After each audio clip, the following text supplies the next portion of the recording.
दुसऱ्या फेरी अखेर सोलापुरातून मोठी बातमी समोर येते।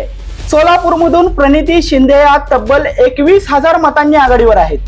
दुसऱ्या फेरी अखेर प्रणिती शिंदे यांनी सोलापुरात मोठी आघाडी घेतल्याचं पाहायला मिळतंय।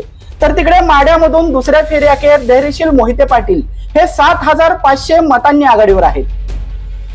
दुसऱ्या फेरीत धैर्यशील मोहिते पाटील यांचं लीड काहीसं कमी झाल्याचं पाहायला मिळतंय। पहिल्या फेरीमध्ये धैर्यशील मोहिते पाटील यांनी 9,868 मतांची आघाडी घेतलेली होती। त्यानंतर आता दुसऱ्या फेरीनंतर मात्र धैर्यशील मोहिते पाटील यांचं लीड थोडंसं कमी झालेलं पाहायला मिळतंय। ते आता माढ्यातून 7,500 मतांनी आघाडीवर आहेत। तर इकडे सोलापूर लोकसभा मतदारसंघामध्ये प्रणिती शिंदे या दुसऱ्या फेरी अखेर 21,000 मतांनी आघाडीवर आहेत।